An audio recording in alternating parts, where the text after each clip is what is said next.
നമസ്കാരം. മലയാളി വാർത്താ ഇൻസൈഡിലേക്ക് സ്വാഗതം. ആർ ശ്രീലേഖയാണ് ഇതാ മേയറാകാൻ പോകുന്നത് എന്ന വാർത്തയ്ക്ക് തൊട്ടു പിന്നാലെ തന്നെ RSSന്റെ നിർണായക നീക്കത്തിന് പിന്നാലെ ആ പ്രഖ്യാപനം വന്നു. തിരുവനന്തപുരം കോർപ്പറേഷനിലെ ആദ്യ BJP മേയറായി വരാൻ പോകുന്നത് VV രാജേഷ് തന്നെ എന്നൊരു തീരുമാനത്തിലേക്ക് എത്തിയിരിക്കുകയാണ്. നിയുക്ത മേയർ ഇപ്പോൾ നമ്മളോട് സംസാരിക്കുകയും ഒക്കെ ഉണ്ടായിരുന്നു. തിരുവനന്തപുരത്തെ ഒരു മികച്ച നഗരമായി, കുറച്ചുകൂടി രാജ്യത്തിന് തന്നെ വളരെ പ്രധാനപ്പെട്ട നഗരങ്ങളിൽ ഒന്നായി മാറ്റാൻ, വികസനത്തിലൂടെ മാറ്റാൻ കഴിയും. അത് തന്നെയാണ് പ്രധാന ലക്ഷ്യം എന്നാണ് അദ്ദേഹം പറയുന്നത്.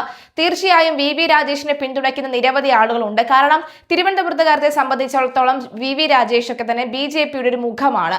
അതായത് BJP ഇവിടത്തേക്ക് ഇറക്കി വിടാനും അതിൽ ജനങ്ങൾക്കിടയിലേക്ക് ഇവരുടെ പ്രവർത്തനങ്ങൾ കൂടുതൽ അറിയാനും ഒക്കെ തന്നെ VV രാജേഷ് കൃത്യമായ ഇടപെടൽ നടത്തിയിട്ടുണ്ട്.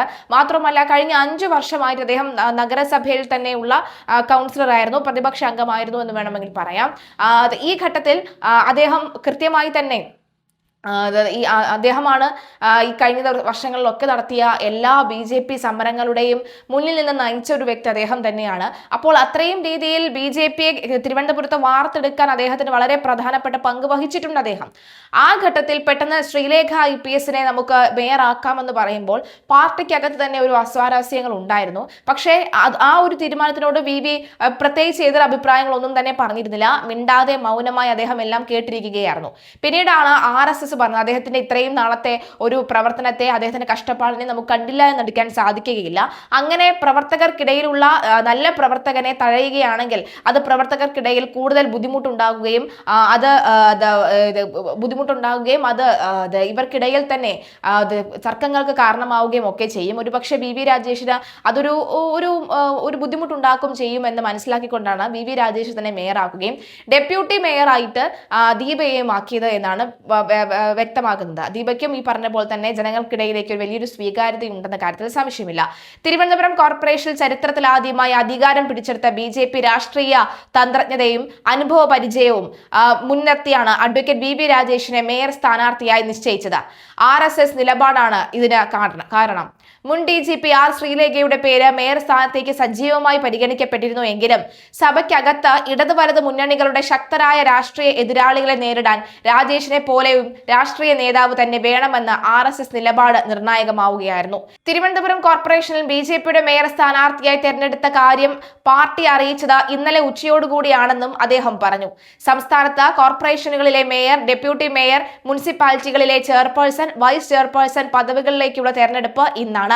മേയർ, ചെയർപേഴ്സൺ തെരഞ്ഞെടുപ്പുകൾ രാവിലെ 10:30ക്കും ഡെപ്യൂട്ടി മേയർ, വൈസ് ചെയർപേഴ്സൺ തെരഞ്ഞെടുപ്പുകൾ ഉച്ചയ്ക്ക് ശേഷവും 2:30ക്കുമാണ് നടക്കുക. പഞ്ചായത്തുകളിൽ അധ്യക്ഷ തെരഞ്ഞെടുപ്പ് നാളെയാണ്. സത്യപ്രതിജ്ഞ ചെയ്ത് അംഗമായിട്ടില്ലാത്തവർക്ക് വോട്ടവകാശം ഉണ്ടാവില്ല. സംസ്ഥാനത്ത് കണ്ണൂർ, കൊച്ചി, തൃശൂർ, കൊല്ലം കോർപ്പറേഷനുകളിൽ UDF മേയർ വരും. തിരുവനന്തപുരത്ത് ഇതാദ്യമായി അധികാരം പിടിച്ച BJPക്കാണ് മേയർ പദവി. കോഴിക്കോട് മാത്രമാണ് LDFന് മേയർ ഉണ്ടാവുക.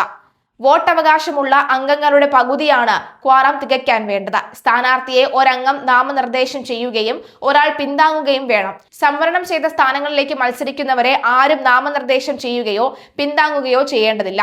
2ലേറെ സ്ഥാനാർത്ഥികൾ ഉണ്ടെങ്കിൽ അതിലൊരാൾക്ക് മറ്റെല്ലാ സ്ഥാനാർത്ഥികൾക്കും കൂടി ആകെ ലഭിച്ചതിനേക്കാൾ കൂടുതൽ വോട്ട് കിട്ടിയാൽ വിജയിയായി പ്രഖ്യാപിക്കും. ഇല്ലെങ്കിൽ കുറഞ്ഞ വോട്ട് നേടുന്നവരെ ഒഴിവാക്കി വീണ്ടും വോട്ടെടുപ്പ് നടത്തും. പ്രധാനമന്ത്രി നരേന്ദ്രമോദി 45 ദിവസത്തിനുള്ളിൽ തലസ്ഥാനത്ത് വരും. അത് ഉറപ്പു നൽകുന്നു. 5 വർഷം കൊണ്ട് ഇന്ത്യയിലെ ഏറ്റവും മികച്ച 3 നഗരങ്ങളിൽ ഒന്നാക്കി തിരുവനന്തപുരത്തെ മാറ്റും. അതാണ് ലക്ഷ്യം. എല്ലാവരെയും ഒന്നിച്ചു കൊണ്ടുപോകുമെന്നും മികച്ച പ്രതിപക്ഷമുള്ളത് ഗുണം ചെയ്യുമെന്നും VV രാജേഷ് കൂട്ടിച്ചേർത്തു. കൂടാതെ ശ്രീലേഖയെ മേയറാക്കുന്നതിനെതിരെ പാർട്ടിയിലെ ഒരു വിഭാഗം ഉയർത്തിയ വിയോജിപ്പും VV രാജേഷിന് വഴി തുറന്നു.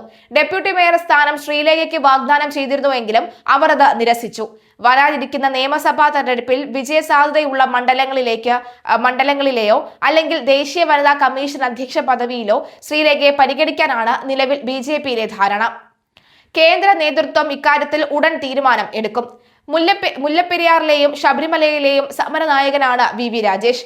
മുല്ലപ്പെരിയാറുമായി ബന്ധപ്പെട്ട് യുവമോർച്ച അധ്യക്ഷനായിരിക്കെ VV രാജേഷ് നടത്തിയ സമരം ചർച്ചയായിരുന്നു.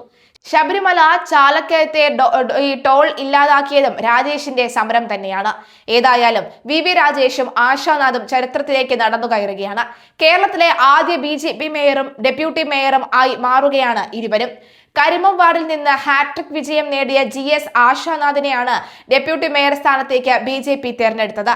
പാർട്ടിയുടെ ഈ തീരുമാനം തീർത്തും അപ്രതീക്ഷിതമാണ് എന്നും വലിയൊരു ഉത്തരവാദിത്തമാണ് തന്നിൽ ഏൽപ്പിക്കപ്പെട്ടിരിക്കുന്നത് എന്നും ആശാനാഥ് പ്രതികരിച്ചു.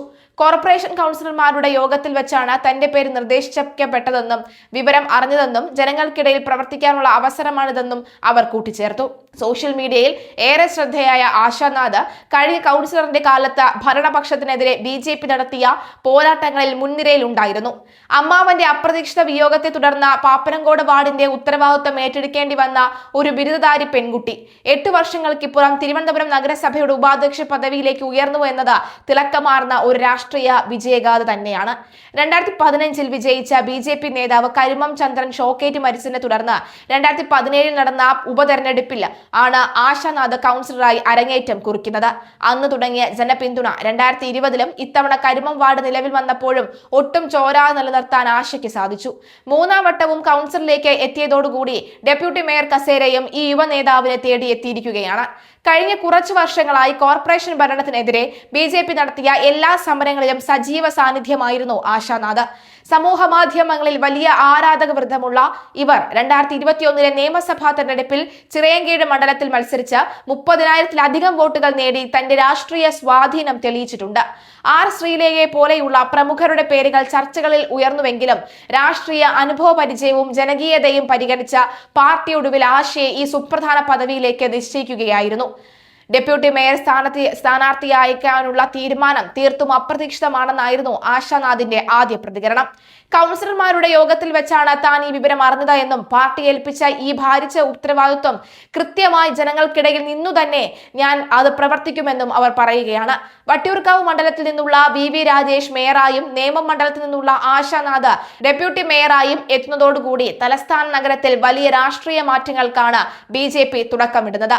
വട്ടിയൂർക്കാവ് മണ്ഡലത്തിന്റെ ഭാഗമായ വാർഡിൽ നിന്നുള്ള VV രാജേഷിനെ മേയറാക്കുന്നതിലൂടെയും നേമം മണ്ഡലത്തിൽ ഉൾപ്പെടുന്ന വാർഡിൽ നിന്നുള്ള ആശാനാഥിനെ ഡെപ്യൂട്ടി മേയറാക്കുന്നതിലൂടെയും ഈ 2 A ക്ലാസ് മണ്ഡലങ്ങളിലും സ്വാധീനം വർദ്ധിപ്പിക്കാനാണ് പാർട്ടി ലക്ഷ്യമിടുന്നത്. ഇന്ന് നടക്കുന്ന തെരഞ്ഞെടുപ്പോടുകൂടി തിരുവനന്തപുരം കോർപ്പറേഷന്റെ തലപ്പത്ത് BJPയുടെ പുതിയ ഭരണസമിതി അധികാരമേൽക്കും. എന്തായാലും ആ ആവേശ നിമിഷത്തിനായി കാത്തിരിക്കുകയാണ് ജനങ്ങൾ.